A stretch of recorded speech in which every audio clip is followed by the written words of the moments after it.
9월 13일 월요일 새벽 말씀 큐티를 시작하도록 하겠습니다. 오늘 우리에게 주시는 하나님 말씀은 사사기 18장 14절에서부터 31절까지의 말씀입니다. 전에 라이스 땅을 정탐하러 갔던 5사람이 그 형제들에게 말하여 이르되 이 집에 에봇과 드라빔과 새긴 신상과 부어 만든 신상이 있는 줄을 너희가 아느냐? 그런즉 이제 너희는 마땅히 행할 것을 생각하라 하고 5사람이 그쪽으로 향하여 그 청년 레위 사람의 집 곧 미가의 집에 이르러 그에게 문안하고 단 자손 600명은 무기를 지니고 문 입구에 서니라. 그 땅을 정탐하러 갔던 5사람이 그리로 들어가서 새긴 신상과 에봇과 드라빔과 부어 만든 신상을 가져갈 때에 그 제사장은 무기를 지닌 600명과 함께 문 입구에 섰더니 그 5사람이 미가의 집에 들어가서 그 새긴 신상과 에봇과 드라빔과 부어 만든 신상을 가지고 나오매 그 제사장이 그들에게 묻되 너희가 무엇을 하느냐 하니 그들이 그에게 이르되 잠잠하라. 내 손을 입에 대라. 우리와 함께 가서 우리의 아버지와 제사장이 되라. 내가 한 사람의 집의 제사장이 되는 것과 이스라엘의 한 지파 한 족속의 제사장이 되는 것 중에서 어느 것이 낫겠느냐 하는지라. 그 제사장이 마음에 기뻐하여 에봇과 드라빔과 새긴 우상을 받아가지고 그 백성 가운데로 들어가니라. 그들이 돌이켜서 어린 아이들과 가축과 값진 물건들을 앞세우고 길을 떠나더니 그들이 미가의 집을 멀리 떠난 때에 미가의 이웃집 사람들이 모여서 단 자손을 따라 붙어서 단 자손을 부르는지라. 그들이 얼굴을 돌려 미가에게 이르되 내가 무슨 일로 이같이 모아 가지고 왔느냐 하니 미가가 이르되 내가 만든 신들과 제사장을 빼앗아 갔으니 이제 내게 오히려 남은 것이 무엇이냐? 너희가 어찌하여 나더러 무슨 일이냐고 하느냐 하는지라. 단 자손이 그에게 이르되 내 목소리를 우리에게 들리게 하지 말라. 노한 자들이 너희를 쳐서 내 생명과 내 가족의 생명을 잃게 할까 하노라 하고 단 자손이 자기 길을 간지라. 미가가 단 자손이 자기보다 강한 것을 보고 돌이켜 집으로 돌아갔더라.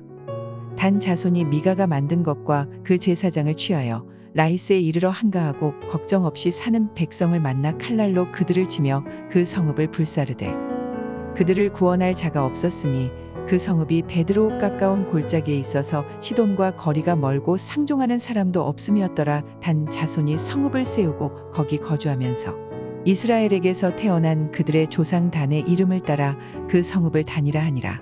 그 성읍의 본 이름은 라이스였더라. 단 자손이 자기들을 위하여 그 새긴 신상을 세웠고 모세의 손자여 게르솜의 아들인 요나단과 그의 자손은 단 지파의 제사장이 되어 그 땅 백성이 사로잡히는 날까지 이르렀더라. 하나님의 집이 실로에 있을 동안에 미가가 만든 바 새긴 신상이 단 자손에게 있었더라. 우리가 사사기 말씀을 계속적으로 보고 있습니다. 근데 이 사사기 뒷부분에 오면 여러분들 재밌는 것이 등장을 하는데 지금 앞에서부터 계속 사사들의 이야기들이 나왔다고 한다면 우리가 17장부터 21장은 사사들이 등장하지 않습니다. 사사들이 등장하지 않고 사사기를 진행을 해 나갑니다. 그러면 사사가 등장하지 않고 사사기를 무슨 내용들로 진행을 해 나가느냐? 이스라엘 백성들의 타락상을 이야기합니다. 그래서 그 중에서 오늘 18장의 내용은 무엇이냐면 이 사사기에서 이스라엘 백성들이 타락했는데 어느 부분에서 타락을 보여주고 있느냐면 종교적인 타락을 보여주고 있습니다. 종교적으로 그러면 어떻게 타락하였느냐? 우상 숭배가 만연했다라고 하는 것. 또 그 다음에 제사장이 한 집의 제사장으로 들어갔다가 그냥 아무렇게나 그냥 또 다른 지파의 제사장으로 들어가게 되는 모습을 우리가 보게 됩니다.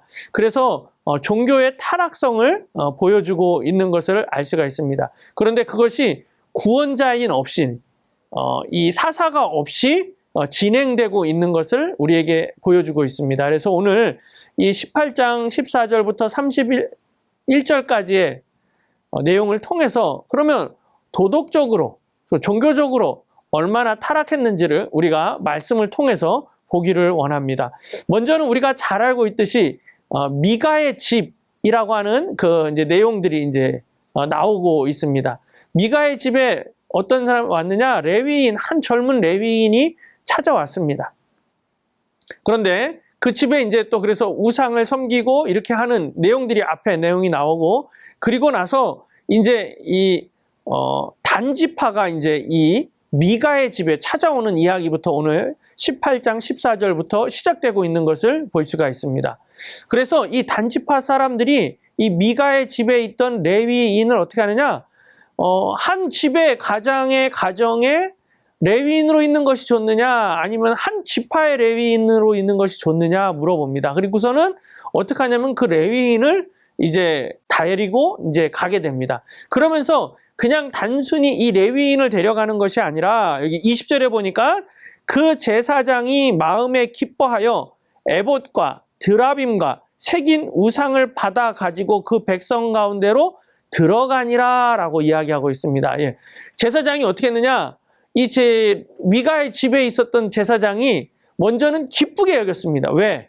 자기가 집에 있는 레위인보다도 단 지파의 제사장이 훨씬 더 커 보인 것이죠. 그래서 기뻐한 거죠. 마치 이런 것과 마찬가지입니다. 작은 기업에 있다가 큰 기업으로. 근데 레위라고 하는 이 레위인이라고 하는 특별한 직업을 가지고 있는 이 사람은 그렇게 움직이면 되는 직업이 아니죠. 그리고 또 레위인인데 뭘 가지고 또 옮겨가는 것을 볼 수가 있습니까? 20절에 보니까 에봇과 드라빔과 새긴 우상을 받아가지고 단지파에 이제 가고 있습니다. 레위인인데 하나님을 섬기는 제사장 지파인데 그 제사장 지파 사람이 미가의 집에 있던 우상들을 다 챙겨갖고 이 단지파에 가고 있는 것을 볼 수가 있습니다. 얼마나 종교적으로 타락했는지 이것을 보여주고 있는 단적인 모습입니다. 그래서 그 결론이 어떻게 되느냐? 30절부터 31절에 나오는데, 단 자손이 자기들을 위하여 그 새긴 신상을 세웠고 모세의 손자요 게르솜의 아들인 요나단과 그의 자손은 단지파의 제사장이 되어 그 땅 백성이 사로잡히는 날까지 이르렀더라. 31절에 하나님의 집이 실로에 있는 동안에 미가가 만든 새긴 신상이 단 자손에게 있었더라라고 이야기합니다. 예, 그 신상이 계속적으로 단 지파에 있게 되었다라고 하는 것을 우리에게 알려주고 있습니다. 우리가 이 말씀을 통해서 우리가 오늘 이 교훈을 얻을 것이 있습니다. 그것이 무엇이냐면, 먼저는 우리가 우상을 섬기면 되지 않는 것입니다.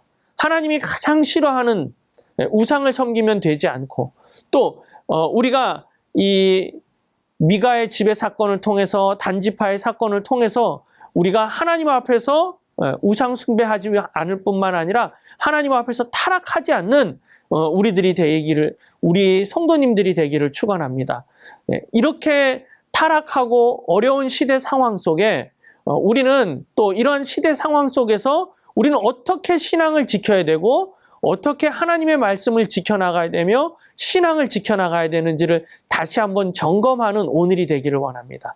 그래서 우리 사랑하는 성도님들, 사사가 없는 시대에, 또 사사가 없을지라도, 우리를 이끌어주는 영적인 지도자가 없을지라도, 구원자가 없을지라도 하나님을 믿으며 예수 그리스도를 믿으며 그 말씀에 순종하며 나아가시는 우리 성도님들이 되기를 바랍니다. 우리가 지금 영상 예배로 드리면서 또 목회자들을 못 만나는 상황이지 않습니까? 그러한 상황 속에서도 여러분들 말씀을 붙들고 예배를 붙들고 하나님을 붙들고 나아가시는 우리 성도님들이 다 되시기를 예수님의 이름으로 축원합니다. 기도하겠습니다. 사랑의 하나님 아버지, 감사합니다. 오늘도 저희들 이 어려운 시대 속에서, 사사기의 이 어두운 시대 속에서 이스라엘 백성들이 타락한 모습을 보면서 저희들 교훈을 얻기를 원합니다. 우리도 이 어려운 상황 속에서도 우리의 신앙을 잃지 않고 믿음을 잃지 않고 하나님을 바라보고 예수 그리스도를 바라보며 말씀 속에서, 예배 속에서 은혜를 찾는, 하나님을 바라보는 저희들이 다 될 수 있도록 인도하여 주시옵소서. 오늘도 함께 하신 하나님 감사드리며 예수님의 이름으로 기도드립니다. 아멘.